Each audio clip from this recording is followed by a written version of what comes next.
আমরা দেখতে পাচ্ছি ওই দল আজকে পাগল হয়ে গেছে।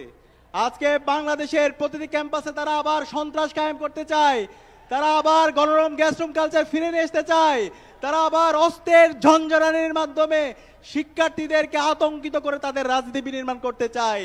মাননীয় প্রধানমন্ত্রী তারেক রহমান, আপনি যদি মনে করেন যে ক্ষমতায় এসে আপনি যা ইচ্ছা তাই করবেন, জুলাই সনদকে আপনি অধ্যাদেশকে বাতিল করে দিবেন, গণভোটকে অস্বীকার করবেন, মানবাধিকার অধ্যাদেশ বাতিল করবেন, গুম প্রতিরোধ প্রতিকার অধ্যাদেশ বাতিল করবেন এবং এর মাধ্যমে আপনি হাসিনা হয়ে উঠতেও পারবেন। আমরা সাবধান করছি, এই স্বাধীন বাংলাদেশে আপনাদের এই ফেসিবাদ আমরা কায়েম হতে দিব না। আজকে আমরা সেই দলের ইতিহাস যদি দেখতে পাই, তারা সব সময় এই জাতির সাথে প্রতারণাই করেছে। ৭৫-এর যে বিপ্লবী ছিল, সেই বিপ্লবের ফসল তারা ঘরে তুলে গেছে, বিপ্লবীদের সাথে তারা প্রতারণা করেছে। ৯০-এর গণ অভ্যুত্থান পরবর্তী বিপ্লবীদের সাথে তারা প্রতারণা করেছে। ২৪-এর জুলাই বিপ্লবের যারা বিপ্লবী আছে, সেই বিপ্লবীদের সাথে, বিপ্লবের আকাঙ্ক্ষার সাথে আমরা তাদের প্রতারণায় দেখতে পেয়েছি। আমরা শুরুতেই শ্রদ্ধার সাথে স্মরণ করছি বাংলাদেশের আজাদী আন্দোলনের সকল শহীদদের, বিশেষ করে জুলাই বিপ্লবের শহীদ আবু সাইদ, শহীদ আলী রায়হান, শহীদ ফয়সাল আহমদ শান্ত, শহীদ ওয়াসিম সহ বিপ্লবের ২০০০ শহীদ ভাই বোনদের, যাদের আত্মত্যাগের মাধ্যমে আজকে আমরা নতুন বাংলাদেশ পেয়েছি। একই সাথে দোয়া করছি সকল গাজী ভাই বোনদের জন্য, যারা এখনো হাসপাতালের বেতে কাতরাচ্ছেন, যারা এখনো পঙ্গু অবস্থায় আছেন, যারা তাদের চোখ হারিয়েছেন, পা হারিয়েছেন। আল্লাহর কাছে দোয়া করছি আল্লাহ তাআলা যেন সকল গাজী ভাই বোনদেরকে দ্রুত সময়ের মধ্যে সুস্থতার নিয়ামত দান করে। একই সাথে শ্রদ্ধার সাথে স্মরণ করছি আধিপত্যবাদের বিরুদ্ধে, আগ্রাসনের বিরুদ্ধে যিনি সব সময় বলিষ্ঠ কণ্ঠস্বর ছিলেন, যিনি সব সময় ইনসাফের পক্ষে কথা বলেছেন, আমাদের সহযোদ্ধা শহীদ শরীফ উসমান হাদিকে। শহীদ শরীফ উসমান হাদির যে লড়াই, সেই লড়াই হচ্ছে আমাদের লড়াই। শহীদ উসমান হাদি আমাদেরকে যে আজাদির রাস্তা দেখিয়েছে, সেই আজাদির লড়াই চালিয়ে যাওয়া হচ্ছে আমাদের কাজ।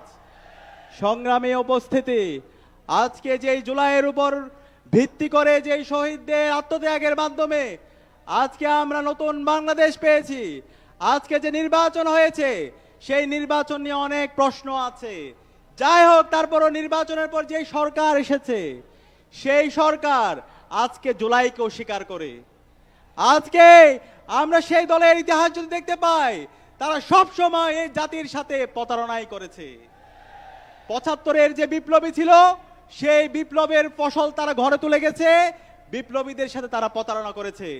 ৯০-এর গণ অভ্যুত্থান পরবর্তী বিপ্লবীদের সাথে তারা প্রতারণা করেছে।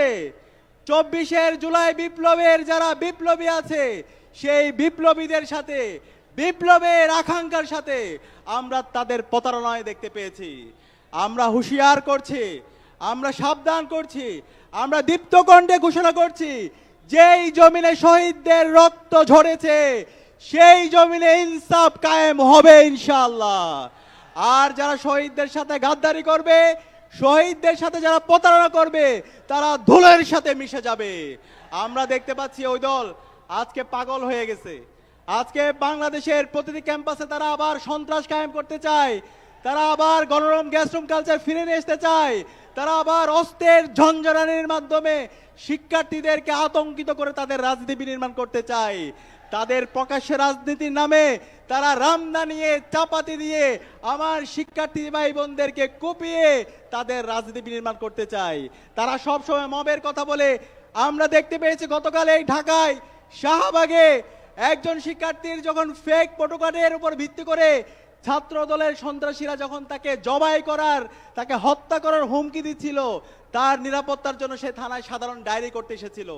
কিন্তু এর প্রেক্ষিতে আমরা দেখতে পেয়েছি ছাত্র দলের সন্ত্রাসীরা সেই থানায় গিয়ে ২৮ অক্টোবর লীগের সন্ত্রাসীরা লগি বইটা দিয়ে যেভাবে নেককারজনক নৃশংস কায়দায় এদেশের মুক্তিকামী মানুষদেরকে পিটিয়ে নৃত্য করেছিল, ঠিক একই কায়দায় আমরা গতকালকে শাহবাগে শিক্ষার্থীদের ওপর, ছাত্র সমাজের ওপর তাদের নৃশংস হামলা আমরা দেখেছি।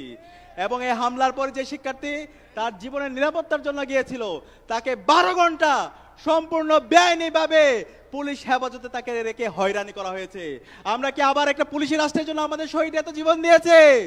সুতরাং আমরা সাবধান করছি, মাননীয় প্রধানমন্ত্রী তারেক রহমান, আপনি যদি মনে করেন যে ক্ষমতায় এসে আপনি যা ইচ্ছে তাই করবেন, জুলাই সনদকে আপনি অধ্যাদেশকে বাতিল করে দিবেন, গণভোটকে অস্বীকার করবেন, মানবাধিকার অধ্যাদেশ বাতিল করবেন, গুম প্রতিরোধ প্রতিকার অধ্যাদেশ বাতিল করবেন এবং এর মাধ্যমে আপনি হাসিনা হয়ে উঠতেও পারবেন।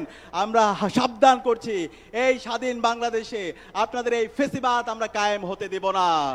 আমরা এখন অনুরোধ করব যে এই কমিটমেন্ট আপনি দিয়েছেন, যে গণভোটে হায়ের পক্ষে আপনি ক্যাম্পেইন করেছেন, সেই কথা আপনি রাখেন। এই জাতিকে সাথে নিয়ে, সবাইকে সাথে নিয়ে শহীদদের আকাঙ্ক্ষার আলোকে একটা নতুন বাংলাদেশ বিনির্মাণের জন্য কাজ করেন এবং যে সন্ত্রাসীরা আছে, ছাত্র দলের, যুব দলের, বিএনপির যারা সন্ত্রাস নৈরাজ্য কায়েম করছে, এই সন্ত্রাসীদেরকে সামলান এবং তাদেরকে বিচার আওতায় নিয়ে আসেন। ইনকিলাব জিন্দাবাদ।